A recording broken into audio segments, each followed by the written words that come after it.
Fala, jogador, começando mais um Tá no Beat Podcast. Dessa vez, como vocês podem ver, uma configuração diferente da mesa, né? E aí, David? Beleza, Samir? Tô aqui com meu parceiro, Kelvin, tá a trabalho, né? Lá em Salvador. E dessa vez... rasteiro. Dessa vez a gente vai comandar por aqui. E aí, David? Já queria também agradecer a todo mundo que tem aí acompanhado o canal. A gente está muito feliz aí por esse passo, mais um objetivo alcançado. A gente queria muito conseguir se tornar parceiro do YouTube nesse ano ainda, e aconteceu. Tudo isso é graças a vocês que têm aí acompanhado a gente. Então já quero iniciar já pedindo o pessoal para curtir, compartilhar aí o nosso canal, para que mais pessoas possam ver aquilo que a gente tem produzido aqui, beleza? Então, gratidão a todos e vamos para cima. Custa nada, né? Não cai o dedo, não cai nada. Não é de graça, pô. Só curtir, se inscrever no canal, se inscrever aí, mais pessoas pra gente poder alcançar mais gente aí. É isso. Então, o nosso convidado de hoje é super conhecido, né? Ele... Dá uma risada aqui. Mas eu peguei uma introduçãozinha, ó. Filho do Giovanni Lacerda, meu pai. Marido da Nayana Siebra e pai da Mariana e da Juliana, o nosso querido jornalista Mário Kempis. E aí, Mário? Brasileiro, mas com nome de craque argentino. Já a gente vai contar essa história.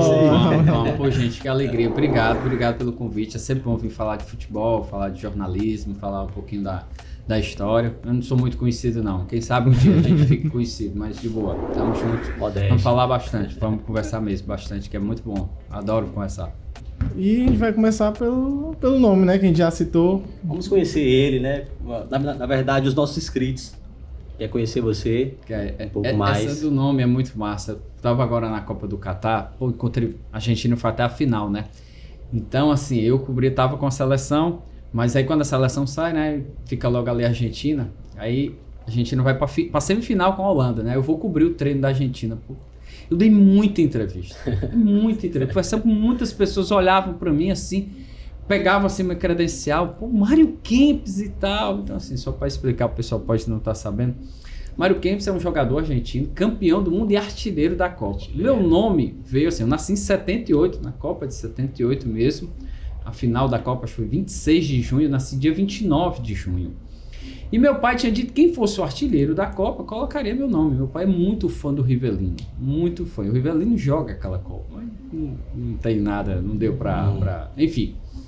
Só que o Mário Kempis, até a final, ele chega na final com 4 gols. Vice-artilheiro, né? Vice-artilheiro. E o artilheiro até aquele momento é Argentina e Holanda a final. E quem é o artilheiro da Copa é Rosenbrick. Olha aí, por pouco. Nossa, graças a Deus. O Kempis, eu sou muito grato ao Mário Kempis. Ele tava na Copa. Eu entrevistei, mas tinha muita gente no dia que eu tava lá para entrevistá-lo. E eu queria dizer para ele, rapaz, você não tem ideia do que quando você me salvou, quanto você me ajudou muito, porque o nome é muito bom. Por exemplo, eu encontrei o Ruggeri, que é um zagueiro argentino, famosíssimo, dos maiores da história da Argentina, campeão do mundo, é o único campeão nos 3 lá de Buenos Aires, no River, no Boca e no São Lourenço. Encontrei com ele, aí queria, eu disse, posso tirar uma foto pra você? Aí pegou minha credencial e é verdade, aí conversou, chamou o assessor dele, tiramos fotos e tal, até publiquei nas minhas redes sociais. Mas o nome é por causa disso, meus amigos. Mário Kempis é esse. Esse nome ajuda muito. E muitas vezes, em muitos casos, ajuda demais. Olha aí, rapaz. E criou-se, assim, um vínculo com a seleção argentina através do nome. Sim. Encontrei Valdano também, Jorge Valdano, campeão do mundo em 86. Teve o Sorin também, né? Sorin na Copa da Rússia. Eu falo um vínculo seu mesmo, assim, hoje, sim, em relação à seleção argentina. Adoro. Nossa, eu sou muito fã. Meu pai adora muito os argentinos. Eu acho que também por causa disso, também gosto muito. Minha irmã, minhas filhas são loucas pelo Messi. Então, assim, há uma aproximação, sem dúvida alguma, com os argentinos. Boca e Flu na final aí não. Que conversa é essa? Flu, né? Não, Flu sempre. Sempre brasileiros. Mas quando não tiver o brasileiro, a gente torce. Ei, David, eu peguei aqui, falando dessa história, eu peguei aqui os 5 artilheiros os 5 primeiros artilheiros da Copa de 78, ó. Mário Kempis primeiro, né? 6 gols. Deu seu nome. Rob Rosenbrick. Isso, 5. O terceiro, Teófilo Cubidias, com 5 gols, o Mário Kempis tem 6. O quarto, Leopoldo Luque, que também era da Argentina. Isso, da Argentina. E Hans nem me arrisco a falar esse austríaco. Que livramento, Por hein? muito Rapaz, é louco. Mário Kempis foi perfeito. Alegria demais. E o nome é bonito também, eu acho o nome legal. No começo eu sofri muito, assim, na infância. O pessoal brincava demais, né? Então, mas legal, de boa mesmo. Nesse primeiro momento a gente quer conhecer bem o Mário Kempis aí, tanto que o Samir vai fazer uma pergunta aí já sobre essa entrada no mundo do jornalismo em si. Mas fica aí, galera, acompanha o nosso canal que a gente vai falar muito hoje sobre a Fortaleza, Final da Sula Ceará, final da Sul-Americana. A gente vai falar sobre a experiência que o Mário Kempis teve nas Copas do Mundo. É isso mesmo, ele participou de 2 Copas do Mundo, cobrindo esse grande evento, o maior evento do nosso futebol. Então fica aí. Vamos falar de seleção brasileira também, que, meu amigo, tá um sofrimento. E aí, Mário, como é que... Você é de Crateús, né? Isso. Hoje em dia tá no blog do Kempis. Exatamente. Mas já passou por muitos lugares, né? Rapaz, eu já tem uma história muito grande. Então conta aí como foi esse teu começo em Crateús até chegar em Fortaleza e rapaz, o jornalismo. Em Crateús, eu acabei trabalhando com rádio em 92, eu devia ter 14, 15 anos lá, o pessoal da Rádio Príncipe Imperial com o JB, Juvenal Bezerra, JB, ele me convidou para ser plantonista, ó, rapaz, estilo plantonista mesmo, olha o gol e tal, vozinha fina, pô, criança, 14, 15 anos, mas trabalhei lá, mas eu era louco para ser jogador de futebol, muita vontade, eu jogava bem, ó, sobre o nome, na última coletiva do Mancini, eu me apresento, ó, boa noite, Mancini, Mário Kempis, Mário Kempis, você jogava bola? Eu disse, olha, melhor do que você, eu jogava bem, eu era muito bom, jogava muita bola mesmo, mas acabei não me arriscando. Eu passei no Sumov. Olha aí. E aí tentei, mas não, eu vou tentar estudar aqui, mas nem estudei, nem vacilei. E aí a ideia é geralmente um jornalista esportivo é um jogador frustrado, né? Que não conseguiu ser. Eu entendo bem, depois que não conseguiu, eu fui estudar. Mas, cara, mesmo. o maior arrependimento da minha vida é não ter tentado ser jogador. Esse é sem dúvida. Eu queria pelo menos que o cara dissesse assim, ó, você não tem jeito. Ó, você só sabe jogar salão, campo, você não sabe. Eu era pra ter ido. Porque quando o cara não tem esperança, ele fica conformado, exatamente, né? Mas quando o cara sabe que dava pra chegar... E você vê, ainda mais quando você vê assim... Pô, e o meu auge ali, que foi em 94, que eu jogava muito bem e tal, foi o auge do Guarani, do Palmeiras. Eu me inspirava muito. O Edilson Capetinho, ele jogava no Guarani. Cara, eu disse, caraca, eu jogo igual. Sim, tá. Sempre imaginei isso. Mas enfim, eu acabei tentando estudar e tal, mas não deu certo. Eu queria fazer direito, só pra vocês entenderem, direito. Eu tentei direito, não deu certo. Aí um amigo me chamou para trabalhar na loja dele. Eu fui técnico de informática durante 9 anos. Muito tempo, viu? 9 anos eu fui técnico de informática. Eu sabia muito sobre informática, muito mesmo. Eu mexia muito nessas coisas. Desenrola ainda hoje em dia? Algumas poucas coisas eu entendo ainda, claro, mas mudou muito, é outra concepção. Isso foi em 98, 97. E detalhe, gente, pra você ver como a vida é interessante, né? E quando eu tava lá com ele, ainda não tinha noção de... Eu tinha abandonado completamente esse negócio de futebol, de querer ser jogador, eu tinha desistido completamente, e não queria nada com jornalismo, não. Pelo contrário, estava muito focado na informática. Só que na informática... Na UFC era muito difícil para passar na UFC. Muito difícil mesmo, você tinha que estudar bastante e tal. Eu passava um dia trabalhando. Até hoje em dia. Eu acredito que ainda seja, né? Mas era muito difícil mesmo. Aí eu tentei participar letras na UFC. Eu disse, não, eu vou chegar lá, eu quero fazer alguma coisa na UFC. De lá eu vou ver se eu consigo mudar lá dentro mesmo da faculdade. Não. Aí não dava dando para conciliar. Disse, nada. Aí um amigo meu lembrou que abriu o curso à noite de informática na Unifor. E aí tinha um colega meu, Rodrigo, que fazia jornalismo na FIC. E aí ele fazia à noite. Era a única faculdade em 2002, 2003 que o jornalismo era à noite. A Unifor era de manhã, a Federal era de manhã. A UFC era de manhã, né? Hoje em dia é de tarde. É de tarde? O de manhã é de tarde. Inclusive, tô lá estudando. Tá lá? Então. Tá começando aí essa jornada. Muito bem, é espetacular. E só que aí eu fui fazer o vestibular, na época era o vestibular, né? Eu fui fazer o vestibular para informática. Aí o Pedro, que era meu grande amigo, foi ele que me levou para ser informática. Ele que, pô, a inscrição até hoje, viu? Tá bom. Aí, cara, eu fiquei nesse dia no trabalho até meia-noite trabalhando. Perdi. Eu não fiz. Aí o Rodrigo, esse meu amigo, acabou dizendo, Kempão, mas para jornalismo tá aberto, viu? Aí eu fui fazer para jornalismo. Fiz para jornalismo, passei de boa, era mais tranquilo, obviamente. Passei e pronto, não larguei mais. Aí pronto, aí foi um negócio, aí caiu a ficha. Rapaz, era isso que eu tava querendo, rapaz, era isso mesmo, jornalismo esportivo. Aí relembrei e tal. E eu sempre gostei muito de ler, gostava muito de ler, lia demais jornais, sempre fui apaixonado, meu pai assinava algumas revistas. E aí eu li muito, aí pronto, cara, e não parei mais. Aí eu acabei passando um concurso do Lance. O Lance antigamente, acho que ainda tem, mas o Lance era um jornal muito forte. Era muito forte. Aí o Lance fez um concurso com estudantes de jornalismo em cada estado. E eu acabei passando, fui escolher, 3 pessoas foram escolhidas, eu acabei passando. E aí começou. Aí a jornada começou a partir do Lance. Eu fui craque do futuro, como eles falavam, e fiz essa... E fiquei como... Aí depois passei, fiquei 15 dias, eu fui pro Lance no Rio de Janeiro, fiquei 15 dias na redação lá. E depois voltei e fiquei como correspondente do Lance aqui. Só abrindo um parênteses aqui. Se ele tivesse seguido nessa carreira de futebol, ia ser uma pressão, viu? Rapaz, nossa, eu imaginava demais. De Copa, ia ser uma pressão enorme. Eu tinha quase a idade do Ronaldo. Na época, era o Ronaldo e tinha outro, cara. E o Reinaldo, no Cruzeiro. O Ronaldo Fenômeno jogava no Cruzeiro e o Reinaldo era um negro. Ele era do Atlético, então eles faziam muito duplo. E tinha o Zé Elias também. Eu tinha quase a mesma idade deles. Eu disse, rapaz, sou eu que é pra estar aí. Eu achava que dava demais pra eu ir. Pensei muito em ir embora pra Campinas. Campinas, na época, Ponte Preta e Guarani tinha muito essa parte de base. Mas acabou não saindo. Seguiu ligado ao futebol, né? Demais, aí demais. Lá apaixonado por futebol. Muito. E pra um pai homenagear um filho com o nome de jogador. O ambiente era já... Isso, o ambiente é muito pesado. Futebol, né? Sem dúvida alguma.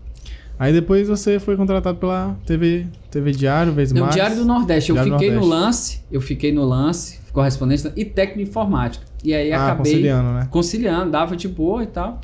E aí o Diário do Nordeste me convidou. Saiu o Jada Augusto Moraes, ele acabou indo, grande Jada, acabou indo para a federação, abriu uma vaga, aí o Ivan Bezerra e o Paulo Caran me chamaram. Aí eu fui ser repórter no Diário do Nordeste. Muito bom conhecer você um pouco mais, né, sobre você. A história é longa demais. Agora seguir para umas perguntas mais quentes. Segura aí, pessoal. A gente vai começar a falar sobre Fortaleza. Vamos lá. Como é que o Mário Kempis vê esse momento atual aí do Fortaleza Esporte Clube? É um momento espetacular, histórico. Não tem nada, não tem nenhum precedente anterior em tudo, né, que você vê. Por mais que falem que da década de 60, que foi vice-campeão do Nordeste, essas coisas, vice-campeão perdendo pro Palmeiras. Do Brasil, né? No Brasil, né? Da Taça Brasil. Mas não tem como você, não dá. É um negócio assim fora do comum que está acontecendo. Fortaleza está fazendo um trabalho. E o que mais assim, me impressiona é que é o respeito que tem, né? Na quarta-feira estava tendo Fortaleza e Vasco. E o receio dos caras, porque o Fortaleza é um time forte e tal. E você percebia, né? Que a forma, o tratamento é diferente. Você vê as entrevistas, os programas, todo mundo fala de um respeito enorme pelo Fortaleza. E como foi adquirido, né? É um trabalho gigantesco mesmo que todos estão fazendo lá. E acho que o Vojvoda tem muito papel nisso, viu, gente? Acho que o Vojvoda é um negócio... Ele é outro padrão. É um cara que eu, assim, admiro demais ele. Forma de conduzir o time. No jogo contra o Vasco mesmo, ele tira 2 volantes, coloca o time pra frente. Nos jogos aqui contra o Libertad mesmo, aquele desespero pra classificação, que o Marinho faz o gol no último, ele tira um zagueiro, coloca um atacante. Ousado, né? Cara, eu acho que isso, ele é muito diferente. É um privilégio, gente, privilégio pra nós estarmos acompanhando o Vojvoda. E assim, a gente recebeu já outros representantes aqui do Fortaleza, e o pessoal não fala bem dele somente nessa parte profissional. E como você falou, humana, ele já é um monstro. Mas essa parte humana, assim, as histórias que foram contadas aqui, nessa mesa aqui, dos bastidores, a forma como ele chegou no Fortaleza, a forma como ele se adaptou ao clube, relacionamento com os profissionais. O Júlio Manso até contou, né? Um post que viralizou. De que ele chamando o porteiro pra jantar com ele depois de um jogo. Acho muito legal. Isso é que é, assim, é ao mesmo tempo impactante positivo e ao mesmo tempo impactante negativo, porque você admirar uma pessoa chamando porteiro, eu fico imaginando Como é que não deve ser nesses outros clubes, sim, né? Sim. Como é que não deve ser, sei lá, Flamengo, Corinthians, esses outros clubes, que deve ser um impacto pros caras. Pô, o cara chamou o porteiro. Era pra ser uma coisa simples, natural, né? simples, o cara tá lá 20, 30 anos, lá, uma coisa normal, mas infelizmente, e às vezes precisa de um humano, de uma pessoa com coração humano, vem pra cá, vamos aqui. Pô, fui várias vezes naqueles vídeos que o Vojvoda ia lá pra Areninha assistir o jogo ali e tal. Então era uma coisa que era pra ser natural, mas que...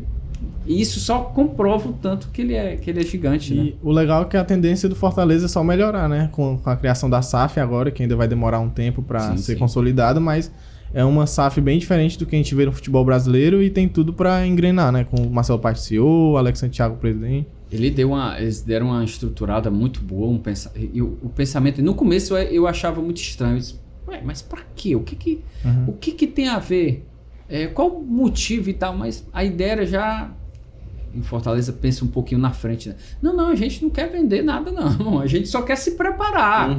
Só estamos pensando em se preparar. Vamos deixar aqui tudo no ponto para quando aparecer a oportunidade, a gente faz. Aí o cara tem o Marcelo Paes, que é talvez um dos melhores gestores do continente, né? Do Brasil, sem dúvida alguma. Aí você tem o Geraldo Luciano, que é um fenômeno. O cara trabalhou não sei quantos anos no M. Dias Branco. E tem o Alex Santiago, que é um cara de outro patamar, outro nível mesmo, em todos os aspectos, cara coordenador do curso de Direito da UFC, entende futebol como muito poucos, ele fala 5 idiomas, o cara fez curso no Instituto Johan Cruyff, lá na Espanha, que é a Harvard do futebol. Então assim, você ter 3 pessoas, 3 pilares para a parte do futebol, é um espetáculo, o time está muito bem preparado.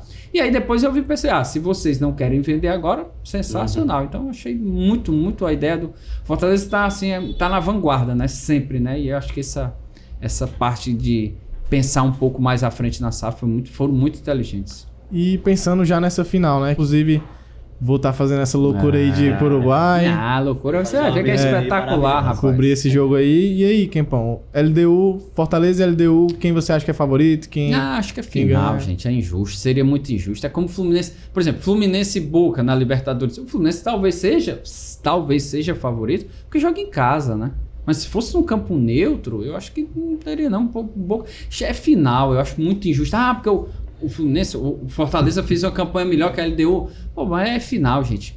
É complicado, né? É o tipo do jogo que não se joga, se ganha. Então não adianta fazer um futebol bonito e tal, fazer tudo bacana, esquema tático, disciplina tática. Se lá na hora um zagueiro erra, perde 1 minuto de concentração e acaba levando gol. Não adianta nada. Ninguém se lembra disso não, meu amigo, de jogar bem. A gente se lembra de quem que levanta a taça. E o que você achou dessa mudança aí de estádio de última hora do Centenário para... Ainda tá querendo mudar, parece que a Libertadores também, né? Mas que loucura, cara.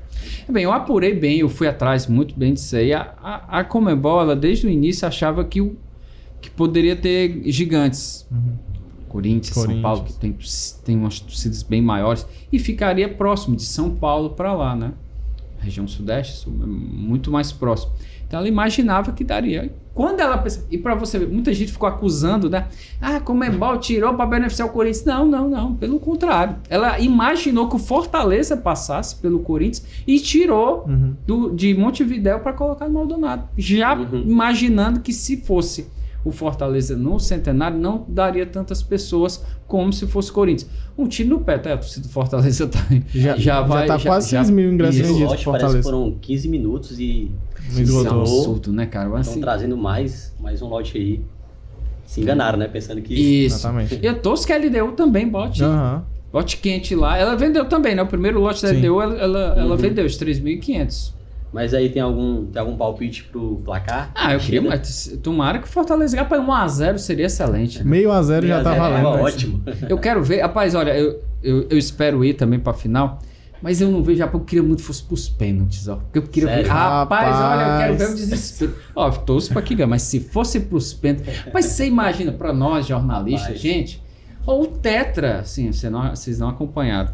Provavelmente, né? O Tetra. Né? Nasceu em 2005. Olha aí. Tava criancinha ainda. O Tetra é um negócio, gente, surreal, cara. surreal.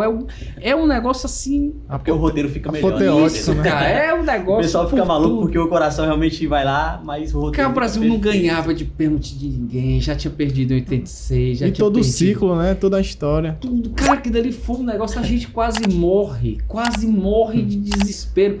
Mas quando você se lembra depois, é apoteótico, é um negócio fora de gigantesco. E a gente teve... Tinha um exemplo do Ferroviário. Sim, do Ferroviário também. Cara, do Ferroviário é um negócio muito parecido.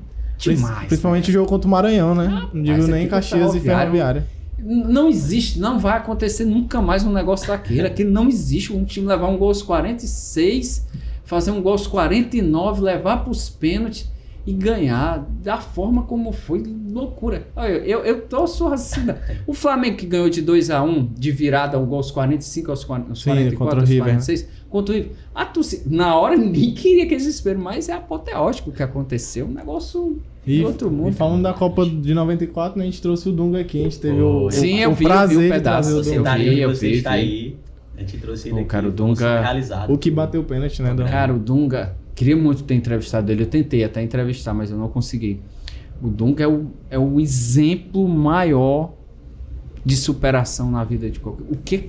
Eu acompanhei, o que aquele rapaz sofreu, não foi... Gente, não existe. Ele apanhou de todas as formas. De todas as formas que você possa imaginar. De torcida, de dirigente, da imprensa principalmente. E o cara levantou a taça. História, cara. Aquele grito dele, pode dizer aqui não, né? Não pode dizer palavra não. Aquele grito dele ele tirou um peso, um negócio fora do comum, cara, merecido demais. O que ele sofreu, e por pouco eu torci tanto por ele, tanto em 98, muito mais por ele, pelo Ronaldo. Ele ia ser o primeiro jogador na história a levantar 2 vezes consecutivas o troféu da Copa. Inclusive, vale a pena você voltar um pouquinho aí, conferir o episódio. A gente teve o privilégio e a honra de trazer o Capitão Dunga aqui. O Kelvin e o Samir entrevistaram, a gente, quando finalizou tudo aqui, né? Os caras ficaram aqui... Tipo, sem acreditar. Assim, rapaz, o Dunga sentou aqui e a gente conversou com um grande nome da nossa seleção. Não, cara, infelizmente... Pra gente. Vale a pena conferir. Infelizmente, neste país, algumas coisas fora de campo acabam afetando muito a imagem da pessoa. O Dunga acabou sendo treinador e não foi muito bem como treinador e tal. E acabou...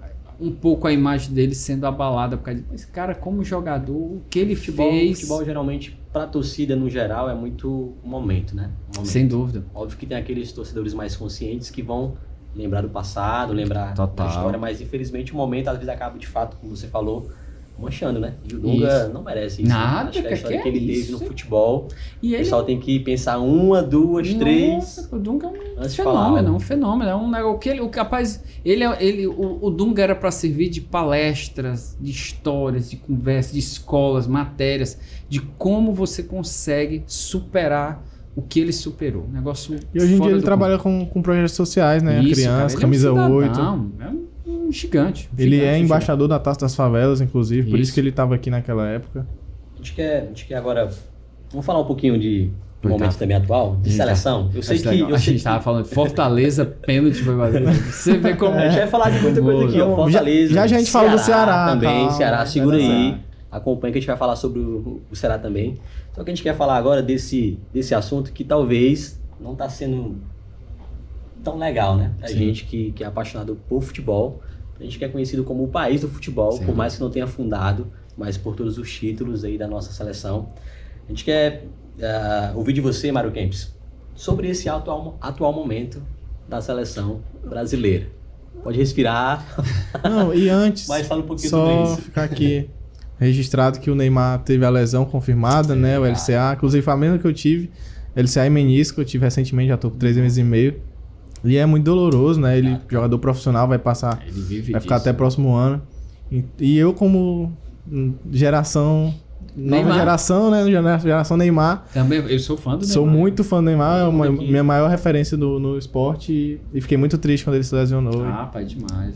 O Brasil perde muita coisa. Você não acredita. Desde 2018 que eu preparei uma pergunta pra fazer o Neymar. Eu ainda tô nessa. Desde 2018. Fui pra Copa, ele só deu uma entrevista coletiva, fui 3 perguntas, eu não consegui. Em 2022 ele não foi para coletivo, não consegui falar com ele coletivo. Na zona mista era um 300 pessoas, eu não conseguia, eu fiquei assim, não dava para fazer a pergunta. Mas enfim, o Neymar para mim é um gigante, um craque. Como eu disse, o pessoal às vezes confunde o que tá fora de campo. Para mim não tem falar, é porque falar do Neymar é sempre muito difícil, assim, porque, cara, o que ele joga de futebol. Ele joga bola demais. O cara é muito diferenciado. É outro nível. A gente sabe que na nossa geração, e assim, a gente até para olhar para o futuro, a gente vê algo bem distante de alguém que poderá substituí-lo nesse atual momento. Eu não vejo. E aí sempre fica assim, cara, o Neymar deveria ter ganhado o Copa do Mundo, o Neymar deveria já ter sido o melhor do mundo. Ele vacilou também. Fica sentindo um pouquinho aquele gostinho. Decisões ele erradas. Vacilou em algumas coisas, mas assim, não apaga nada aqui. Agora é impressionante. E uma vez, eu até coloquei no Twitter, o pessoal fica, porque o Neymar... Cara, o Neymar não é 1/3 do que o Romário foi. 1/3. O Romário fora de campo era terrível, terrível. Brigava com a imprensa, brigava com os jogadores, companheiros de clube. Parece que ele fazia um inferno, cara. Aí na época não existia rede social, né? Era diferente. É óbvio que o Neymar de vez em quando dá motivos, mas não pra ter esse ódio todo, né? Seleção, e aí? Qual... Cara, veja assim, eu não gosto da ideia de um treinador estrangeiro. Não gosto. Eu acho que é o melhor que tem, né? Assim, pra assumir. O Carlo Ancelotti é muito bom. Mas depois do Guardiola, eu tenho um Klopp, o Ancelotti é espetacular. Mas, pra mim, eu acho que aqui tem ótimos. Poderia ser um treinador nacional, brasileiro. Não, enfim, mas... Entendo o desespero da CBF, mas não concordo. E eu vejo um momento difícil demais que tá... Pô, são 24 anos, vai completar, né? Na 2026, espero estar lá de novo, nos Estados Unidos, México e Canadá, mas não consigo imaginar o Brasil, primeiro, fora de Copa. Aí também eu acho que é exagero. Com uma vaga a mais ainda. Não tem como. Agora, o problema é que na Copa, a sensação que dá para só pode ter um Caé, alguma coisa, não é possível, cara. Não é um negócio assim, 2 jogos como aquele da Bélgica contra a Croácia que você vê. Mas veja que a seleção, essa renovação que tem que ter, preciso. Por exemplo, tem jogador de clube, né? O Vini Júnior, cara, o cara joga tanto no Real Madrid, mas não consegue deslanchar na seleção. E aí dá receio nisso, né? Porque outra coisa, existe, né, uma elite, assim como na vida, na sociedade, tem no futebol também. Existe uma elite no futebol que não olha para a classe operária, não olha para a classe povão, não. E assim como acontece na sociedade, que é o sul, sudeste do país que manda, há também no futebol. Os caras que estão lá no sul, no sudeste, eles não querem saber daqui, não. A ideia deles é quanto mais se distanciar, muito mais. E agora, para eles, o patamar já subiu. Tem que ser lá da Europa. Se não tiver na Europa, uns jogadores que são convocados só mesmo porque estão lá e não mostram o talento, isso é normal. Então, assim... Inclusive, já adicionar uma pergunta que estava aqui, que muito foi falado sobre o Carlos Alexandre, né? Sobre a convocação do Gerson, que não era o momento e tal. E sobre o Carlos Alexandre, até o Neto deu aquelas declarações. E a gente encontrou o Carlos Alexandre depois do jogo contra o Corinthians, na Sula. A gente perguntou pra ele sobre isso. Falou que era o sonho dele, mas que estava muito focado no clube. E aí, o que você acha? E o que falta pra algum jogador aqui? Só mudar o CEP mesmo. Não tem como, não. É como eu disse, essa elite que... Olha, não tem como, minha gente. Eles não vão admitir jamais que um jogador do Fortaleza, no máximo até do Bahia, nós vamos convocar ele? Que conversa é essa? É igual o mesmo pensamento, eles é elite lá. O que estão produzindo cacau lá no Ceará? Não, vamos trazer alguma coisa para cá. É desse jeito, infelizmente, é um preconceito, é uma revolta, não quer que... A elite não quer mesmo que o povão, que a massa se rebele e faz desse jeito. E eu vejo no futebol da mesma forma. Não tem a menor possibilidade de futebol cearense. Se não houver uma revolução, se não partir deles essa mudança, eles é que deviam partir. Eles é que deviam falar alguma coisa. O Carlos Alexandre era para botar a boca no trampo. Meu amigo, eu tô jogando bola. Me leva. Não. Por que eu não sou convocado? Eu fiz essa pergunta pro Tite uma vez, numa coletiva. O Ederson e o Vina estavam muito bem. Aí ele respondeu, o Vina tava numa pré-lista e tal. Mas por que não dá chance pro cara? Só uma chance, só para ele ser convocado. Mas não. E detalhe, gente, eles convocam alguns jogadores que é só para dar uma minutagem, só para ter o nome convocado para vender. E aí só cria as teorias da conspiração de que são empresários colocando jogador. E aí isso é que machuca. Né? Nessa linha aí, inclusive a gente teve aqui recentemente o Amaralzinho, da seleção, ele deu uma fala muito forte aqui. justamente sobre essa triste realidade, né? De que hoje seleção é carteirinha. Ele fala, olha, não se convoca mais pelo momento, pelo aquilo que o jogador está desempenhando, pela performance, mas parece que realmente há uma certa... Eu nem digo se eu acho assim, não é que eu não digo, eu acho que ninguém é convocado sem estar jogando nada. Eu acho que todos têm seu mérito. O que eu acho que não é, porque eu acredito que há pessoas que estão no melhor momento do que aquele. Por exemplo, agora mesmo, ele levou, o Diniz acabou levando o Ian Couto, né? Que estava lá no Girona, né? Ele poderia ter convocado outras pessoas, aqui do Brasil mesmo, só para fazer um teste. O Renan Lodge, né, se machucou. Ele levou o Arana. Por quê? Porque o Arana já tinha passado pela seleção. Por que não Copa pela lesão, não foi? Isso. Por que não dar uma oportunidade para outros laterais? Cara, o Juninho Capixaba tá voando. Tá voando lá no Red Bull Bragantino. Demais, o cara tá jogando bola demais. Ele merecia uma oportunidade. Mas não, acaba... E é isso aí que eu digo. Não que o Arana não seja merecedor. Eu acho que ele é um bom lateral, mas por que não dar oportunidade para outros? E aí vai, muitas vezes. Teve um período que o Pikachu merecia demais. Pelo momento. Merecia demais, mas não, porque joga no Fortaleza e tal. É difícil. Quero lhe fazer uma pergunta, que aqui você é o especialista. Retornando lá sobre essa questão do treinador. Você falou que não é a favor de um treinador estrangeiro. Mas você não acha que um treinador estrangeiro poderia melhorar um pouco essa ideia, tanto de hierarquia? Porque a gente percebe muito, e são comentários, de que aparentemente os treinadores brasileiros não conseguem chegar lá e se impor aos jogadores. Os jogadores são bem maiores do que o treinador. Será que o treinador europeu ou de fora poderia mudar um pouco essa realidade? Será? Até nessa linha, o Carlo Ancelotti treina o Rodrigo e o Vinícius Júnior no clube, né? Que o Vinícius Júnior tem um desempenho muito maior no Real Madrid do que tem na seleção brasileira. Será que seria um caminho também? Cara, assim, eu acho que... Vamos lembrar aqui só... Não sei se vocês acompanharam. Em 2002 o Brasil é campeão do mundo, pentacampeão. Aí em 2006 é uma verdadeira bodega lá, sabe? O Parreira era o Parreira e o Zagallo deixam de boa, todo mundo lá conduzindo e tal. O Brasil acaba perdendo.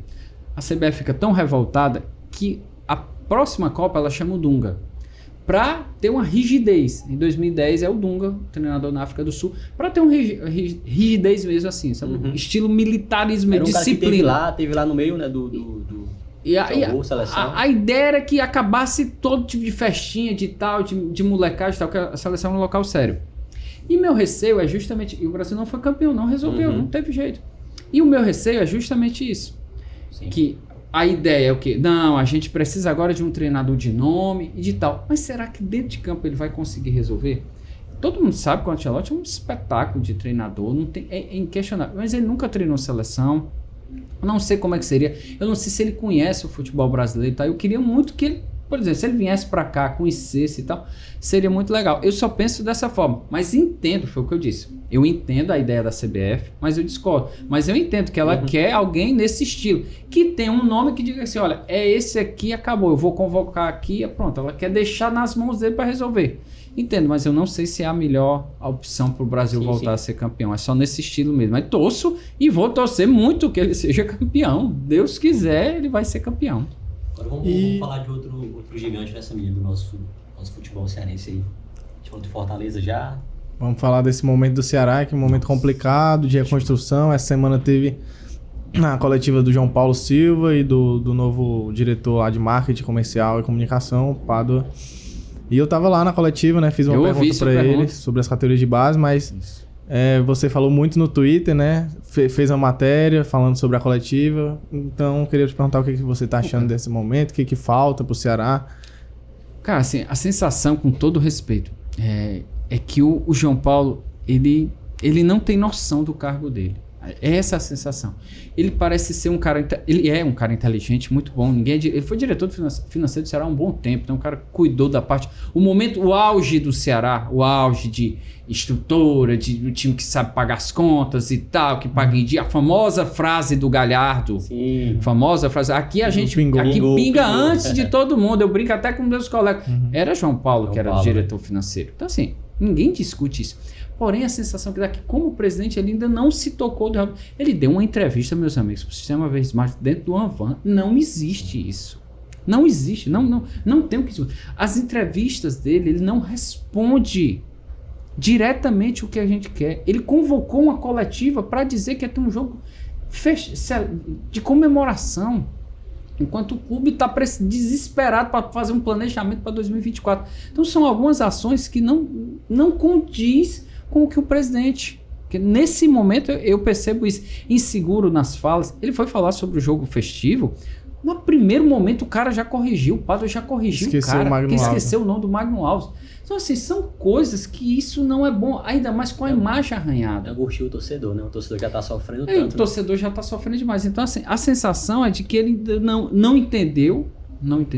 E outra, eu converso com muitos conselheiros, muitos ex-diretores, ex-presidentes, e claramente o clube está uma panela de pressão. Existe 2 grupos políticos, existe um racha gigantesco dentro do clube. É um puxando do lado, outro puxando do outro, um querendo ver o outro perder, um querendo o outro ganhar. Então acaba machucando demais isso o clube e não dá certo. E a sensação de que dá é que o João Paulo está tentando alinhar com, e foi o que ele disse, né, de alinhar com o Mancini para 2024. Tá errado, não pode, minha gente. Não pode, você não pode alinhar com o treinador. Você já imaginou, você alinha tudo com o treinador, quando é em janeiro de 2024, o Corinthians contrata o Wagner Mancini? Chama, vem aqui, Mancini. E o próprio histórico recente, né, de mudanças constantes, né? E aí, como é que você fica? Ou o Mancini perde 5 partidas, a torcida louca, desesperada, não, sai, a gente não quer. E aí, como é que faz? Todo um planejamento, todo um projeto para 2024 se desfaz em menos de um mês. Quem tem que fazer isso não é o treinador. Quem tem que fazer isso é a diretoria. O executivo de futebol, com o jurídico, com o financeiro, conversando quanto é esse aqui, que é o empresário vai 20% para um, vai 20%. Como é que a gente faz o trabalho aqui? Como é o trabalho? Eu compro 20% de um, direitos econômicos, vem para onde? Como é esse treinador? Como é esse jogador? Eu preciso de um jogador assim, assim, assado.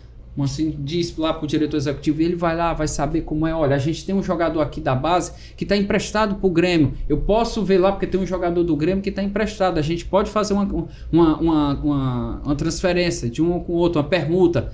São pequenas coisas básicas de qualquer clube de futebol e que você precisa de uma diretoria para fazer e não entregar nas mãos de um treinador, ainda mais com o histórico, não só do Mancini, o histórico do futebol brasileiro, o histórico do futebol cearense, o histórico do Ceará, de que ao perder poucas partidas, já muda de treinador. E para mim, o meu grande receio, beleza, espetáculo, faz ali 3 meses sensacionais, ganha o Campeonato Cearense, ganha a Copa do Nordeste, vai lá, faz tudo bacana, segunda fase da Copa do Brasil. Na mesma hora, aí vem o São Paulo, como fez com o Dorival Júnior, o Flamengo. E aí? Jogou pra fora? São essas coisas que eu acho que é muito, muito perigoso. Eu acho que o Ceará está completamente fora de sintonia de uma realidade em que, se ele não prestar atenção, vai piorar. Como se o foco estivesse, infelizmente, no local errado, né? Isso. Como você falou, existem outras áreas que deveriam ser dado uma atenção agora, no momento, nessa parte administrativa. E assim, infelizmente, o que a gente está observando é que essa parte está bem bagunçada, né? Na verdade, ele mandou, né? Parece que teve aí um certo limpa, não foi? Na parte administrativa, na Isso, diretoria. Ele limpou todo mundo, né? Ele fez um limpa. E pelo que eu apurei, há um descontentamento da oposição de conselheiros com as pessoas que ele escolheu. E ele ainda não definiu quem é o executivo. Está quase um mês. O Juliano Camargo saiu dia 25 de setembro. Vai completar um mês, próxima semana. Não tem um executivo. O ABC saiu dia 2 de outubro. Já estão com 3 semanas sem diretor de futebol. Gente, isso é surreal. O Ceará mandou um supervisor, um funcionário para o conselho técnico do Campeonato Cearense. Isso não existe. Isso não existe. Ele mandou um supervisor, que era o Veridiano lá. O Veridiano era um diretor, mas mandou o Ranier. O sorteio de grupos do Campeonato Cearense. Isso não existe. O Ceará é um time, é um gigante. Não só do futebol cearense, do futebol do Nordeste.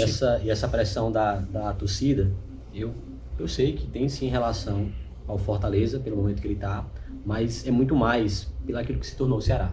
O Ceará se tornou um clube gigante. E a torcida vê o maior investimento, né? O grande objetivo que seria voltar à Série A não aconteceu. O pessoal fica maluco, né? Fica maluco. O Ceará realmente se tornou um time gigante. E nesse momento... O Ceará teve 50 mil sócios há pouco tempo, minha gente. 50 mil sócios. Era uma coisa surreal. Volta um Castelão. quase lote, né? Um negócio assim, fora do comum. E aí você vê tudo isso sair da sua mão por erros próprios. Uma coisa é você imaginar o seguinte: não, a gente acabou perdendo, a arbitragem errou, fizeram um complô, teve muita gente que acabou fazendo errado, jogadores e tal. Mas não, dentro de campo administrativamente, com os jogadores, alguns como o Nino ou quem quer que seja e tal, o time dedica claramente, e a diretoria contratando treinadores a rodo, numa reta final de campeonato, às vezes chamam um estagiário não é que é injusto falar isso com o Lúcio Gonçalves, mas um auxiliar, tanto que ele ainda é auxiliar, ele não quis ser treinador, ele é auxiliar hoje do Codê, no Internacional. Então, foram decisões muito negócio. E aí é isso a revolta do Cida, porque saiu das suas mãos. O Ceará estava muito próximo do 6º ano, primeiro clube da história do futebol do Nordeste a disputar 6 anos consecutivos a Série A na área dos pontos corridos. E você entregar desse jeito, depois daquela campanha espetacular numa Sul-Americana, é absurdo. E aí quem vai? E aí, para piorar, como você falou, né? Tudo isso saindo das suas mãos, escorrendo das suas mãos, e vendo o maior rival vivendo uma fase espetacular e que vai completar justamente os 6 anos, 6 anos de Série A e próximo do título. E a final da Sula que tanto o Ceará queria no passado. Exatamente. Né? Isso é que causa a revolta. E sobre... Ele falou também, foi a pergunta que eu fiz, sobre as categorias de base, né? Ele falou que ele assumiu o erro, disse que tinha contratado muitos jogadores, que tinha inchado o elenco e tinha tirado a oportunidade de alguns jogadores da base subir. A base do Ceará, que é uma base premiada, todo mundo sabe, foi eleita a melhor base do Nordeste pelo portal especializado. Teve agora recente o Carlos Batata, o lateral esquerdo, que estava na pré-lista da seleção brasileira, então... E o Davi também já saiu, o João Vitor, que ainda está lá no Sub-20. Então a gente tem bons valores na base do Ceará. E aí, já estendendo também para o Fortaleza, se você acha que o futebol cearense em si poderia usar mais a base nesses próximos anos? Assim, a base é muito complicado porque a gente às vezes não tem um parâmetro. Com o Campeonato Brasileiro a gente acaba tendo, agora existe Campeonato Brasileiro Sub-17, né? Mas o cearense ainda está um pouco distante.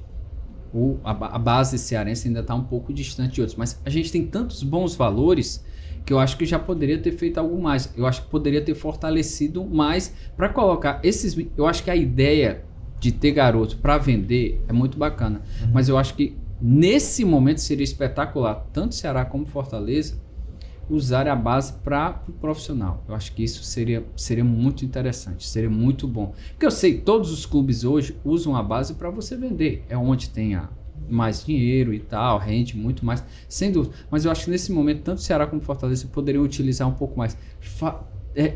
Assim, porque quando você vende um garoto muito rápido, muito cedo, aí você não tem a oportunidade de ter, tipo, poderia ter usado aqui, ó. Ou eu poderia ter colocado aqui. Você está ganhando dinheiro lá, mas é o DNA do clube, né, cara? O desempenho, né? E o DNA do clube, né? Você vê o Hércules aí, né? Não vou nem dizer, porque o Hércules não é nem que nasceu. Mas só em ele ser cearense, ter vindo do Atlético, ter jogado... Ele é piauiense, na verdade. Isso, na verdade, isso, exatamente. Assim como acho que o David Ricardo também, veio do Fluminense do Piauí. Mas acaba causando uma sensação de pertencimento. Sim. O cara é nosso. Você cria até um vínculo maior, você torce mais até pelo jogador por ter esse vínculo com o clube, por ter vindo da base. Então acho que isso seria uma alternativa muito boa. Não somente pensar no retorno financeiro, a gente sabe que é necessário, né? Mas esse retorno de performance, né? A gente tem esses exemplos recentes aí. Total. Arthur, né? O próprio Felipe Jonathan. O Ceará vendeu o Marcos Vitor há pouco tempo, por 3 milhões pro Bahia. Então, assim, tem jogadores, sempre tem, revela. E um pouco mais distante, mas saiu agora a notícia que o Ceará pode ganhar na transação do Caio, né? Paulista, né? Que passou aqui pela base do Ceará. Que provavelmente vai ser comprado pelo São Paulo, que ele estava no Fluminense, se eu não me engano. Ele tem é porque é no aquele negócio solidário da FIFA, né? Sim. Aí você tem um percentual dele. Você acha que, ainda, só pra gente encerrar esse ponto aqui, mas você não acha que poderia ser, de um certo modo, arriscado, principalmente pensando no Ceará, né? A questão de utilizar o jogador da base nesse momento, que por mais que aparentemente não há mais disputa nenhuma, né? Que aí pode trazer essa questão de ambiente tranquilo, mas de um modo geral, a gente sabe que o ambiente não está legal. Será que poderia ser arriscado? A gente recebeu aqui recentemente um amigo nosso, o Fernando, que ele falou uma frase que marcou, assim, frase meio que óbvia e simples, mas Foi bem interessante. Ele contando, ele passou pelo Inter, né, um grande clube do nosso país. Ele fala uma frase assim, cara, o ambiente vence. Ele fala sobre a importância do ambiente, né? Sem dúvida. A gente observa hoje, utilizando Ceará e Fortaleza como exemplos. Fortaleza contratou vários jogadores que em alguns clubes não estavam rendendo, e aí chega aqui, parece que tudo muda. Confiança, né? Total. E no Ceará, infelizmente, eu falo infelizmente, o contrário. Isso. Jogadores de nome, grandes investimentos que chegam no Ceará e parece que não rende. Você acha que poderia ser perigoso para a base essa realidade? Cara, eu queria muito que fizesse o teste. É óbvio que há um risco, mas eu queria muito ver o teste para saber o que... Até a própria torcida. Eu acho que a torcida não sabe. Ela não sabe qual vai ser a reação dela.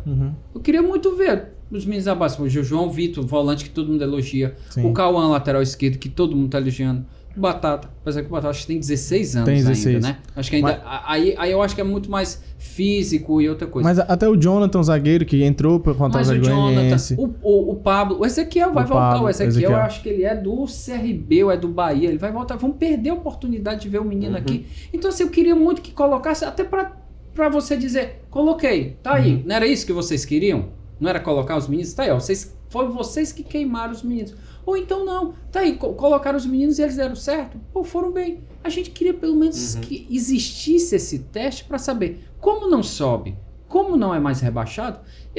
Uma opinião assim, eu acho que valeria a pena pelo menos para saber. Acho que esse ponto seria interessante. Cara, interessante só para você. E no ano passado o Ceará fez uma coisa parecida com o que a gente tá falando. Na última rodada já rebaixado, contra o Juventude também rebaixado. Entrou o Caio. Mas entrou, tá aqui, David Ricardo e Marcos Vitor, que já estavam no time, Giovani, o volante, que acabou indo pro Paysandu, Léo Rafael, que também veio da base, Buiú, que tava no Sub-23, aí no banco, que entrou Gabriel Lacerda, Caio Rafael, camisa 10 do Sub-20, Daniel Mazerotti, que também já passou até por Seleção Brasileira na época do Grêmio, o Wendel, que foi pro Sampaio Correia, eu acho que depois ele foi para outro time, que também é da base, era o camisa 8 da Copinha.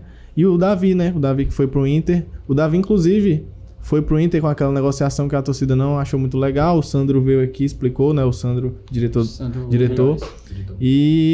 Mas ele já chegou lá no Inter com a camisa 8 num Grenal Sub-20, Copa do Brasil. Então, a gente vê, né, a valorização que os outros times de fora dão pros nossos jogadores e que acaba, muitas vezes, a gente não tendo essa mesma valorização aqui.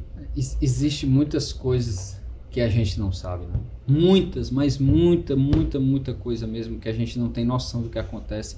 Não existe fiscalização, não existe punição. Então, assim, não tem como. Eu não sei quais... Eu achei muito massa hoje o Mauro Bastos, um ex-árbitro, ele tem um perfil no Twitter que é de dados, estatística, muito bom. Quem puder, torcedor do Ceará aqui apoiar, muito bom do Mauro Bastos. Ele fez um levantamento lá de jogadores da base do Ceará que já passaram. Ali é o que é exposto e o que não é exposto. E o que a gente não sabe. Quem garante? Sim. Quem garante que outros não foram, que outros não estão? Tem 2 meninos da base que estão no Grêmio, que eu já soube. 2 meninos do Ceará que estão na base do Grêmio, que foram para lá. Ano passado tinha um menino, era do 15. Ele foi pro Palmeiras. Foi ano passado? Não, desculpa, foi o ano anterior. Ele foi pro Palmeiras, ficou lá no Palmeiras. O Palmeiras pagou tudo pra ele. O menino veio embora porque tava com saudade. Alguém soube disso? Foi divulgado? Não, então assim, existem muitas coisas que a gente acaba não sabendo. E o clube não expõe. Às vezes eu até entendo o motivo de não expor. Porque é uma criança. Criança, né? E tal, pô, já criar todo aquele vínculo, saber, é uma responsabilidade muito grande. Mas depois eu acho que precisa ter um balanço pra saber. Porque como não existe fiscalização e não existe punição, é muito fácil. Você vende vários jogadores, o percentual deles, e ninguém. A questão do contrato, né? Contrato de formação com os 14 anos. Teve um caso do Nicolas Levi, que era eu acho que foi artilheiro do Sub-13, do Cearense Sub-13, ano passado pelo Ceará, e agora ele tá no São Paulo, Sub-14, Sub-15.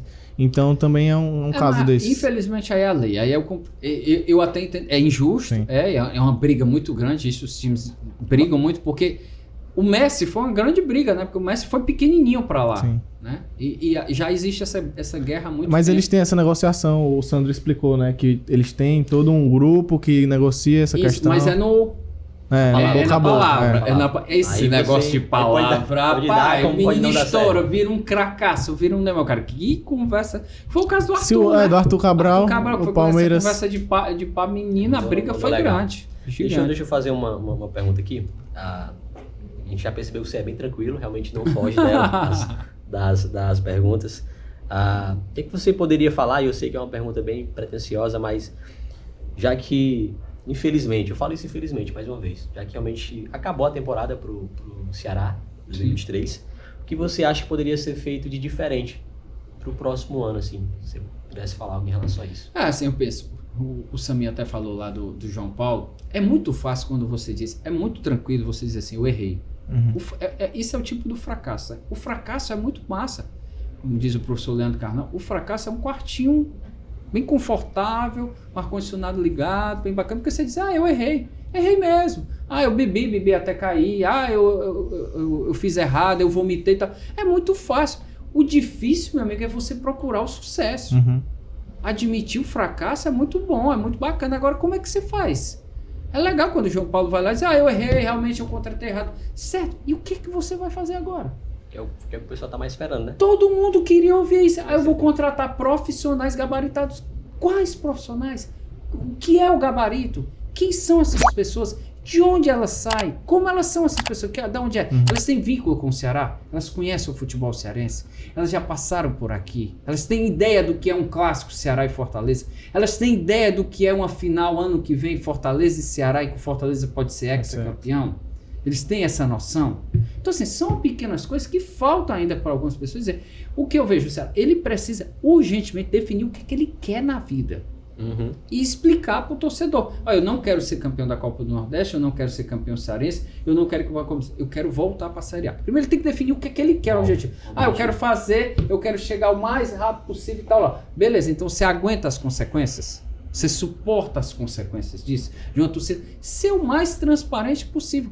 E, obviamente, o orçamento que você tem e você fazer uma captação de jogadores muito boa para você levar. E para mim, eu focava total na Série B.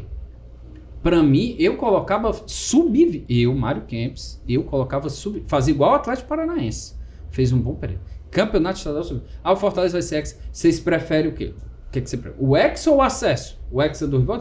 Eu jogava com o time todinho, sub-20, até a final. Até a semifinal, né? Na final, se passasse bem ou não, eu ia. Para mim, o essencial para o Ceará é subir. O que o Ceará vai perder de grana, de dinheiro, de investimento, de patrocínio por não ter subido, deve chegar aos 100 milhões de reais. É muita grana. É surreal o que aconteceu com o Ceará, essa loucura de não ter subido, de ter perdido essa oportunidade única, porque não tinha nenhum daqueles gigantes. Tá aí você vê como é que tá, uma Série B completamente nivelada. Sim. Quem tá subindo é um Vitória, que não jogou nada na Copa do Nordeste, não jogou nada no Campeonato Baiano, não fez nada na Copa do Brasil. É o sinal de como o Ceará foi tão incompetente para isso. Por isso que eu acho, tem que definir o que é que quer, e nesse ponto, eu faria desse jeito. E deve fazer uma reformulação no elenco, né? Ele já tem vários jogadores acabando o contrato final desse ano. O Eric vai sair, né, para contrato com São Paulo. Ele prometeu na coletiva usar mais jogadores da base, então a gente tem que ver também, porque agora no final da temporada vai ter a Copa Atlântico Sub-19 lá em Pernambuco, uma Copa muito boa. Né? É muito boa. Palmeiras, Flamengo, Botafogo, Vasco. E a Copinha do próximo ano, né? A gente vai ver como é que vai ser o Fortaleza, Floresta, Atlético Cearense e Ceará estão na Copinha, então a gente tem que ver como é que vai ser essa construção desse novo elenco. Nosso desejo aqui tudo melhor, assim, pra gente que ama o futebol cearense. O futebol, e em especial o futebol cearense, a gente quer todos os times. O Ceará foi campeão da Sub-20 agora, eles têm tempo, tem uma meninada boa, tem uns 10 bons jogadores que dá pra fazer um trabalho. Porém, precisa de planejamento, de gente que conheça, chamar pessoas inteligentes, capacitadas, que conheçam o futebol cearense, que conheçam o futebol brasileiro, que saibam, olha, é bom colocar jogador A, B ou C, dá pra gente colocar dessa forma. E aí fazer um planejamento bem bacana para o essencial do clube, que é a Série B do ano que vem. Eu acho que é possível esquecer um pouco essa rivalidade. Eu sei que é uma pergunta delicada, mas todo mundo ficou mais indignado ainda, porque é como se o Ceará planejasse futebol pensando no Fortaleza somente.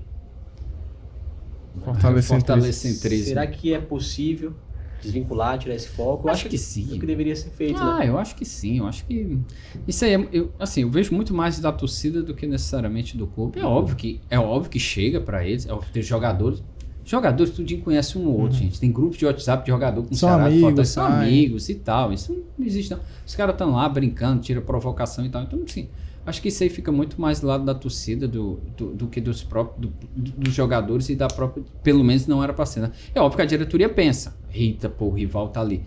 Porém, é preciso ter um foco, né? Se você não tiver o foco no que você quer, se você realmente, o que é que você quer? Onde você quer estar ano que vem? O que é que eu quero e onde eu quero estar ano que vem? Se você não definir isso na sua meta, isso é para a vida, minha gente. Para você, para mim, para seus filhos. Mas se você não decidir o que é que você quer e onde você quer estar, com quem você quer estar, um abraço. Se você não consegue definir isso para você, o rival pode fazer o que ele quiser e você vai ficar doido e você vai continuar sofrendo. Eu falo isso porque teve aquelas polêmicas, né? Isso foi na antiga gestão, né? Do Guto Ferreira. O Guto falou, Thiago Nunes. Thiago Nunes, que parece que foram retirados do cargo, não por aquilo que eles estavam apresentando, mas pela forma como o Fortaleza estava. Mas se você der uma olhada, o Mourinho agora saiu sem nenhum motivo. Time muito competitivo, motivo. Final da Copa do Nordeste. Tirou o Fortaleza. Você já imaginou se é o contrário? Se ele perde pro Fortaleza e o cara tirou por causa do fortalecentrismo e tal. E não, tirou de loucura que foi, que ela até admite. Que foi uma das coisas mais surreais que eu vi, uma pessoa tirar um cara numa final, assim, por um motivo, a não ser, eu sempre falei isso, a não ser que tivesse acontecido algo lá dentro. Parece que não foi. E que pelo que a gente percebeu, não sei. Tanto que ele reconheceu. Não, é porque eu acabei achando que o time não estava com performance e acabei tirando. Inacreditável. E ele falou um pouco sobre esses novos cargos, né? Ele falou que já está conversando com algumas pessoas por cargo de diretor, de executivo, mas o nome da vez na coordenação técnica, que ele chamou até de assessoria da comissão, é o Ricardinho, né? O Ricardinho é um cargo, né? Eu acho que é semelhante ao que o Marcelo Paes, ou o Marcelo Boeck, né? Tá lá, eu acho que é nesse estilo. Eu acho que tem um jogador que é ídolo que possa dizer assim, meu amigo, eu já fui campeão aqui da Copa do Nordeste, já consegui um acesso para a Série A, já fui campeão cearense. Aqui é desse jeito. Acho que ter uma pessoa como o Ricardinho lá ajuda nesse ponto. Mas, com todo respeito, o Ricardinho não vai entrar na cabeça do cara de jeito nenhum. Ele vai orientar, ele vai ser um consultor, vai ser um assessor para os executivos, para o executivo, para o gerente de futebol, para o diretor de futebol. Mas precisa que alguém, obviamente, dê lá uma informação, uma consulta, uma assessoria para quem chegar. Eu só espero que sejam pessoas inteligentes, capacitadas e que entendam a realidade do futebol cearense. Também não olhar para ele como o salvador da pátria, né? Isso, realmente montar de fato um conjunto, né? Para que juntos todos possam... Não, é uma máquina, né? Com várias peças, exatamente. E não como está agora, né? Que é o Mancini sozinho, praticamente definindo com o presidente. E eu acho que nem o presidente tem muitas outras atribuições do que ficar olhando aí qual é o jogador que você está escolhendo, como é, sem estar vendo o campo, sem estar vendo como é que está. Você jogar tudo para a comissão técnica, sem ter um diretor, um executivo que possa ver, enxergar e imaginar o que é que você está planejando para o ano que vem, é surreal. E mudando um pouco agora de assunto, falar sobre um evento marcante na vida de Mari Kempis. Opa! 3 Copas do Mundo, 2 fora, né? Uma no Brasil que você acabou não indo para os jogos, mas isso, ficou cobrindo de outra forma. Isso. E primeiro, vamos na ordem, né? Primeiro a Copa do Mundo do Brasil, depois a da Rússia e depois a do Catar. Experiência, né? Como é que foi a experiência? Foi muito isso, mais, né? Porque eu acabava indo mais por ingresso do que necessariamente como credenciado, né? Então, assim, o material não era tão rico, porque eu não conseguiria, isso falando como jornalista, né? Não consegui participar de zona mista, não consegui participar de coletivos, de treinos. Então, isso acabou prejudicando muito, mas a Copa foi espetacular, né? Aqui no Brasil, apesar do 7-1, mas sem dúvida alguma foi espetacular. Nossa, aquilo não existe. Um dia desse eu tava até revendo pra imaginar isso. Eu não acreditava um negócio desse. Doloroso. Enfim, mas aí a de 18 foi espetacular na Rússia. Você tava na Verdes na época? Isso, eu tava no sistema Verdes, era Diário Nordeste, tinha uma coluna no Diário Nordeste. era o repórter da TV Diário e da TV da Verdinha e comentarista da Verdinha nos jogos na transmissão. Foi você, Daniel Rocha? Era Antero Neto, Caio César, os dois narradores, eu e o Daniel Rocha e o Mossoró, mais um que era o técnico, né, o Altenir Bernardo Santos. E como é que foi essa experiência lá na Copa? Espetacular, porque a Rússia... E assim, detalhe, eu fui e depois é que você acaba pensando... Eu já tinha ido para fora do país quando eu estava de férias, um período, mas eu não imaginava o tanto que o brasileiro era respeitado assim fora do país, e como eles são loucos pelo futebol brasileiro. Cara, eu peguei um ônibus, eu fiquei em Sochi, que era onde o Brasil estava hospedado, que é um balneário, assim, uma cidade de praiana. E eu pegava um ônibus, eu ficava num hotel e era bem... O ônibus parava em frente, eu pegava um ônibus e o ônibus parava em frente o centro de treinamento da seleção. Então não precisava pegar táxi, era baratinho, sei lá, R$2, R$1, uma coisa assim, na moeda lá, rublos.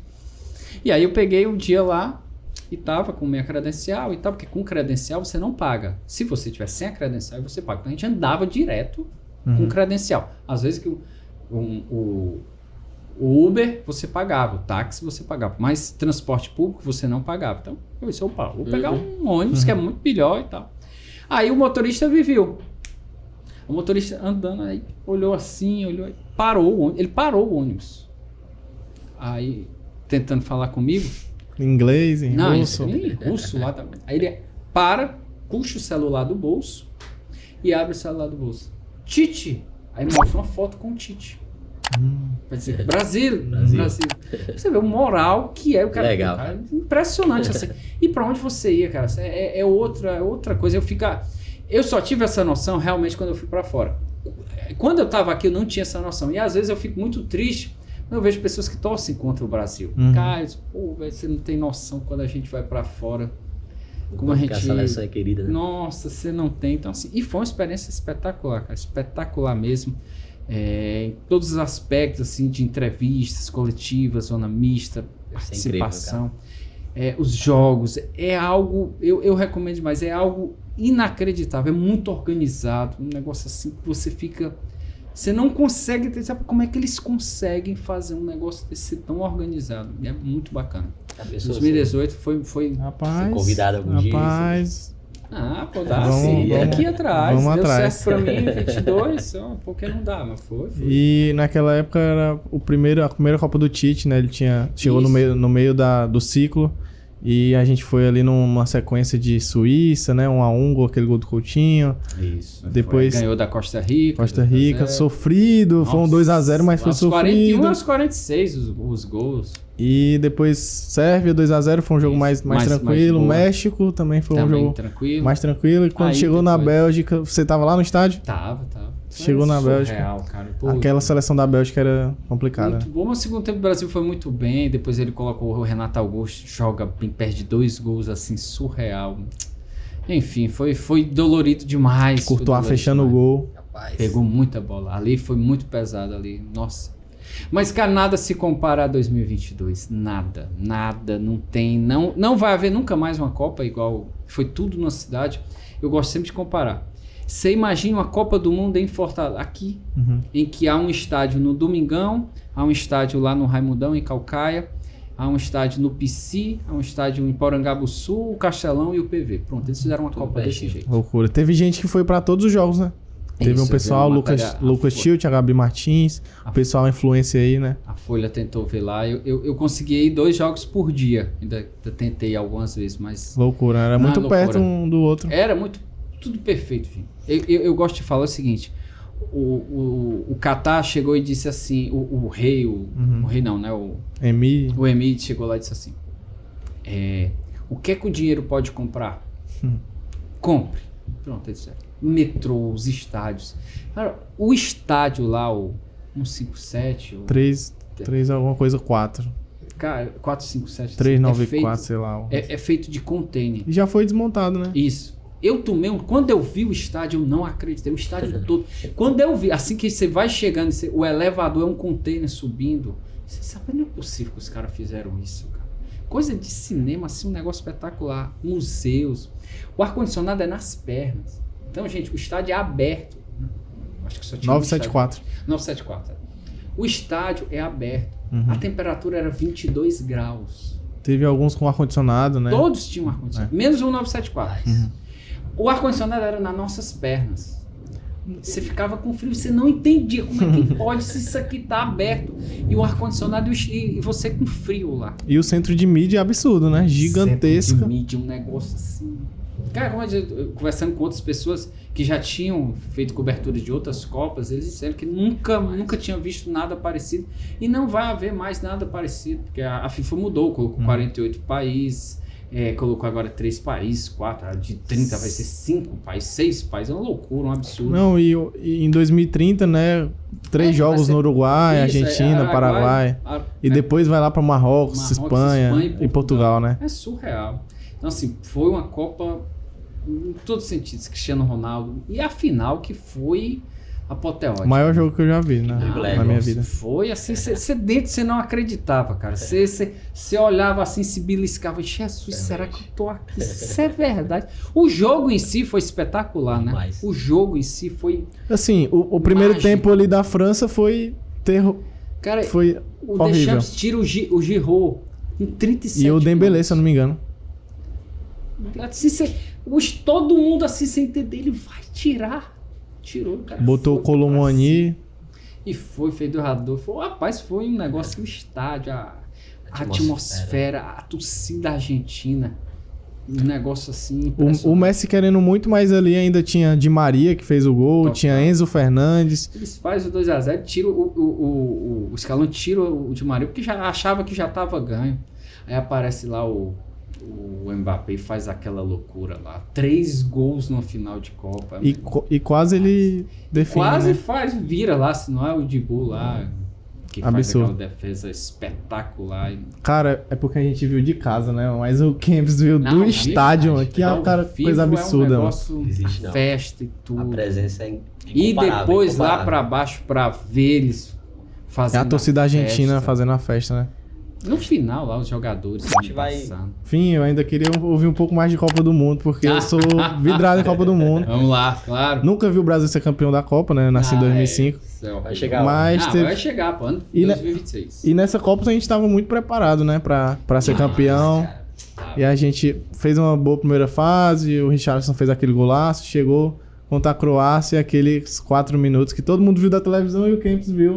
O Camps, inclusive, foi o único jornalista cearense credenciado na Copa do Mundo do Catar, né? Credenciado. Como foi estar no estádio naquela hora? Qual era a energia da torcida naquele momento? Cara, assim, Copa do Mundo é bem diferente, com exceção da Argentina, Sim. que realmente parece levou as organizadas e tal, existiu o movimento verde e amarelo lá, mas nada. Cara, o que a gente ficou sem acreditar, pô, assim, o gol quando sai é dolorido demais, mas a gente estava muito confiante, todos os jornalistas, todo mundo confiante que o time pelo menos chegaria à semifinal, pelo menos aí, obviamente ia pegar a Argentina ou a Holanda, e aí era pau, mas não dava para imaginar que não fosse chegar, o time estava muito bem mesmo o time, com grandes valores, Thiago Silva voando, Marquinhos, muito bem ali, Casimiro, Vini Júnior, Neymar, Paquetá.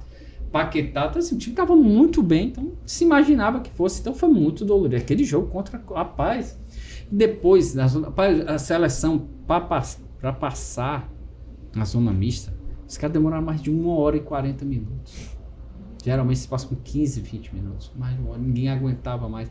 E quando passa, todo mundo com cara de choro, os jogadores. Cara demais, Foi muito assim, o Neymar chorando mesmo, chorou com a gente lá. Então o colega lá abraçou ele e tal, aquela coisa toda. E Copa do Mundo, cara, porque assim, a gente percebe. As pessoas dizem que, Copa do Mundo, gente, os caras é outro. O olho brilha dos jogadores, é o mundo todo olhando, né? Um evento fora de qualquer padrão. E a gente deu para perceber que os jogadores estavam muito empolgados mesmo para ganhar a Copa. Mas foi um vacilo, foi aquelas coisas, eu brinco muito no negócio do tênis, né? Que o tenista, se ele se desconcentrar um pouquinho, ele tá ganhando lá de 40-15, se ele perder um foco, ele leva a virada, perde o game, perde o set, perde o jogo e perde o título. E às vezes isso é o que aconteceu com o Brasil, né? Foi ali um vacilo, um pequeno vacilo mesmo. A bola desvia ainda no Marquinhos, que é para maltratar mais ainda. A bola ia na mão do Alisson. desvia no Marquinhos. Acho que se tornou muito doloroso por conta desse aspecto aí. Acho que foi uma das melhores seleções brasileiras montadas até aqui. Isso. E aí você de fato a gente chega na Copa do Mundo já pensando no título, né? Isso. Mas é aquela coisa, acho que eu vi até um comentarista falando esses dias, né? Pode chegar da melhor forma, né? Mas tem um abismo do início até ao final. Eu vi também. Acho que foi o Bruno Formiga, se não me engano. Ele fala isso porque de fato quando a bola rola, é outra coisa, né? Tem que estar focado, tem que estar preparado até o final. Total. E aí... Tem também um imponderável, gente, um pouco de sorte. A Argentina, porque a Argentina foi épico, né? Mas se você olhar... Começou mal, não foi? Fez 2-0. Não, só para relembrar, começou mal, beleza, foi. Contra a Holanda, a semifinal, né? Não, as quartas de final. As quartas de final contra a Holanda, igual como o Brasil contra a Croácia, ele fez 2-0, ele levou um gol no último minuto. De uma jogada ensaiada. De uma jogada ensaiada, de uma falta. E que a bola estava com eles. Eles poderiam ter sido massacrados, o Messi poderia ter sido dizimado. Mas deu certo. Acho que são esses imponderáveis, esses pequenos detalhes, a sorte também, às vezes. Mas eu acho que futebol assim, foi bacana ver o Messi foi campeão, demais, né? Faltava. A gente sentia no Catar, eu essa e vários torcida, colegas, né? Totalmente. No dia da final, a gente vai lá pro centro, lá de Doha, para entrevistar, conversar com o pessoal lá.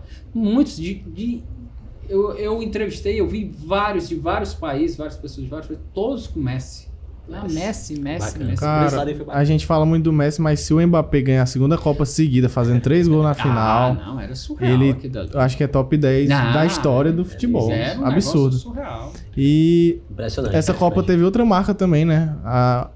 Provavelmente a última Copa do Cristiano Ronaldo. Isso. E eu acompanhei muito seu blog na Copa, né? O Diário de Bordo e tal. Sim, e teve aquela história com o Cristiano Ronaldo, né? Quase que consegue uma palavrinha. Não, inclusive ele fala, pô, aquele dia foi muito ruim, foi o dia que minha avó morreu. Então foi muito dolorido pra mim, cara. Eu tinha um vínculo muito grande com minha avó. E não tava lá, então assim, foi muito porque ela já tava mal, então assim, foi muito dolorido. E aí, rapaz, o jogo e tal, quando termina o jogo eu tava muito exausto, aí tinha a zona mista. Aí eu quase que não vou pra zona mista, quase que eu disse, rapaz, eu não aguento, tô cansado, tô exausto. Aí eu disse, não, parecia alguma coisa chamando, eu disse, eu vou. Aí fiquei sentado, cara, o Cristiano Ronaldo demora uma eternidade. Eu me sentei lá, disse, rapaz, não vem mais não. Aí ele acaba... passando, quando os Cris, porque quem não sabe, zona mista como se fosse um caracol, assim, vários corredores e tal, divididos pela seleção do time, a outra seleção e os estrangeiros. Então eu fiquei na última. Eu só vejo o grito, Cristiano, ele, não vou falar. E Pelé, uma mensagem para Pelé, eu corro lá para a última fila, e aí ele passa e diz, por favor, deixa uma mensagem pro Pelé. Aí ele volta e vem e fala comigo. Eu desejar toda sorte ao nosso rei. E tal. Nossa, foi um desespero, porque me impressaram. Quando viu que ele parou para falar comigo, e todo mundo veio, os jornalistas, todo mundo me impressando assim e tal. Eu consegui pegar um pouco a gravação, mas não pega. Quem me mostra a gravação é um jornalista alemão. Aí depois, eu que dou entrevista. Porque muitos viram e todo mundo pergunta, como foi isso? Por que tu, inglês, japonês, espanhol, não speak English, não speak English. Uma torre de Babel, né? Brasília e tal. Aí outros vêm, tentam traduzir e tal. E aí eu pego com um jornalista alemão que ele grava. E aí ele diz, eu gravei tu perguntando e ele respondendo. Caraca, que massa. Legal, muito bom. Marcante. O bate-papo tá excelente, mas a gente quer respeitar também o seu Não, horário. Que é isso, muito Tem uma bom. Pergunta, e aí foi do nosso parceiro, do Kelvin. Do Kelvin, direto de Salvador. E agora voltando mais também, novamente para você, de uma forma específica. Ele estava perguntando qual é a sua visão em relação a esse trabalho que é feito por pessoas como você, dessa mídia, alguns falam independente, né? Tem a alternativa, né? Qual é a sua visão sobre esse trabalho que tem sido feito? Cara, é muito bom. Eu acho que principalmente o pessoal do futebol cearense, que o Sami faz parte, também foi um trabalho bem bacana. Tem outros. É porque hoje, geralmente, a mídia independente é ligada a algum clube, né? E isso aí, às vezes, prejudica o trabalho, porque alguns pensam que ele é ligado a um clube, mas é da oposição do clube, ou é ligado à situação do clube, então ele está só elogiando, está só... Mas eu acho que os Portal Cearense e muitos outros que tem por aí também, no país, a gente tenta fazer uma coisa, e é muito difícil. O que a gente tenta fazer é um jornalismo como qualquer outro, mas é muito difícil. Eu tenho Nossa, eu sofro, eu já sofri muito, eu sofro mas quase todo dia. É muito difícil, eu não consigo entrevistar jogadores. Por exemplo, no Ceará, eu tenho muita vontade de fazer uma entrevista, eu não consigo. O Ceará proíbe que a mídia independente faça entrevista com jogadores. É mesmo? Então, isso aí, é terrível isso. E isso machuca muito, porque eu fui cobrir Copa do Mundo, vou lá, viajo, já fui para Argentina cobrir o Ceará, já fui para Recife cobrir a final da Copa do Nordeste. E o cara não deixar eu entrevistar um jogador simplesmente só porque eu não sou ligado a um portal, um veículo de comunicação, isso é terrível, isso é muito ruim. Mas a gente tenta transformar a injustiça em trabalho, a gente tenta transformar essas diferenças em muito suor e muita garra pra gente tentar vencer na vida. A melhor forma possível, né, de responder, né? É trabalhando, seguindo o filme, mas é muito difícil, tem que ter muita perseverança, muita paciência pra você aturar, porque às vezes você liga pra pessoa, pede uma pauta, aí você tá fazendo a pauta, 2 minutos depois você vê que alguém fez a mesma pauta, então isso é muito dolorido, é muita covardia, que a gente tem que saber engolir alguns sapos e seguir firme. Siga firme, viu? Continua. Não, a gente tenta. De vez em aqui, quando dá vontade de desistir, mas como você me falou aqui no início, você já é alguém que tem feito um trabalho que a gente considera um trabalho grande, uma referência para ele mesmo aqui. Ele está começando essa jornada. Tem que seguir firme. Pude ouvir um pouquinho hoje aí da sua história, com certeza é inspirador, né, para ele. Agradeço demais, amigo. Sensacional. Vamos concluir. Vamos lá. Como eu falei, foi muito legal. Eu quero. Passou muito rápido. Episódio. Passa rápido, né, cara? A gente ficou muito feliz em receber você aqui. Obrigado. Espero que o pessoal tenha gostado do bate-papo. As últimas palavras são suas. A gente queria ouvir só em relação a se você se sente realizado na sua profissão. Total. Como é que você vê os próximos anos? Quais são os planos e os projetos pro... Eu tinha visto uma entrevista dizendo que ainda tinha um sonho aí na advocacia. Sim, eu tinha muita vontade de fazer direito. Muito mesmo. Ainda tenho esse sonho assim. Mas, assim, do jornalismo, pra mim... Eu tinha um grande sonho de ir pra uma Olimpíada pra ver o Roger Federer. Era meu sonho. Em 2016 eu tava credenciado. 2016, né? Do Rio. Do Rio. Tava credenciado, mas ele desiste. Ele não vai... Perdi também a vontade de ir, não fui. Mas tinha muita vontade de ainda cobrir a Olimpíada. O credenciamento encerrou para a Olimpíada. Eu não posso ir mais. Né? De Paris. Eu só posso ir pelo futebol. Talvez eu vá só para fechar mesmo assim, mas realizado. A Copa do Catar para mim foi uma realização. A gente sentiu aqui, viu? A gente sentiu aqui. Não existe, um negócio fora do comum que aconteceu. Muito então, bom. Mas é só isso mesmo, é realizado, mas quero continuar sempre falando aí de futebol cearense, que cresça mais, que possa ir não só Sul-Americana, Libertadores, Mundial. Já imaginou? Seria espetacular. Se o Fortaleza ganhar a Sula, né, vai jogar na Europa próximo ano. Isso, já ir lá. Já imaginou você contra o Liverpool, Liverpool, tem a Roma, o United. Tem um PSG ali bem balançando, né? Pô, verdade. Isso é legal. Seria espetacular. A palavra é sua, pode ir. Cara, agradecer a todo mundo que acompanhou de coração. Obrigado pelo convite. O Kevin, Samir, obrigado de coração. É bom. Como eu disse, às vezes eu não gosto nem de falar muito de mim, mas acabo me empolgando porque são as histórias sobre futebol e jornalismo. E aí eu adoro falar sobre isso, é muito bom. E falar sobre futebol, sobre o que está acontecendo, é bacana. Eu espero que a turma tenha gostado. Deixa o like aí, comenta e compartilha. Vai ajudar muito aqui o canal de todo mundo. O homem é do YouTube também, ele entende. Estamos começando no YouTube. Onde fosse. Queria agradecer a todo mundo também. Aproveitar também e agradecer os nossos patrocinadores. Daqui a pouquinho tem uma pizza aí. Olha as coisas melhores. My Brother Pizzaria. My Brother cara espetacular. Chega junto, conhece? Olha aí, rapaz. Caraca, não tem marketing melhor aí, eu passando aí nosso patrocinador. É doido, fora de sério. Então você vai provar hoje essa pizza mais uma vez. Não, já provei disso. Mais uma vez. Então agradecer a My Brother, o pessoal do ProGriffs, que sempre chega junto com a gente. Parceirão aí, sempre tá colando com a gente. Que design. A The Films, né? Que é do meu amigo David. Faz nossa produção aí. A Simone Burgos também, que sempre nos ajudou. A gente queria também dar uma lembrancinha pro Mário aí. Cadê?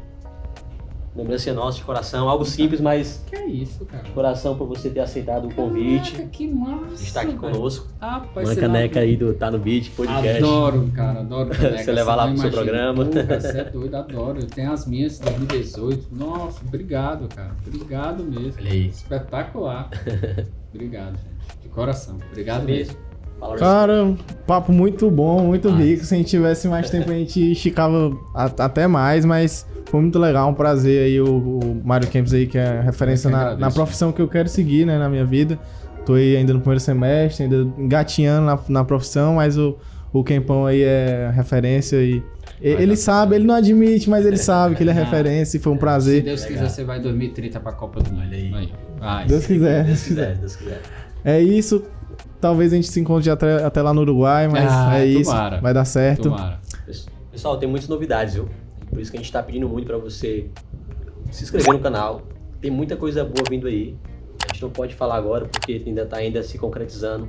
Mas tem algumas parcerias já surgindo pra gente poder melhorar ainda mais o nosso trabalho, melhorar ainda mais o nosso conteúdo. E a gente continua contando com a ajuda de todos vocês aí pra estar acompanhando a gente, somando, mandando aí pra todo mundo. Grupo de WhatsApp, vai curtindo, vai engajando, que isso aí é a forma que você tem de contribuir com o trabalho que tem sido feito aqui. A gente está muito feliz e a gente quer seguir, né? Seguir e alcançando os objetivos. É isso. Continua seguindo, compartilhando, curtindo. E é isso, até a próxima. Valeu, tamo junto. Bid. Tá legal. Tá legal, tamo junto.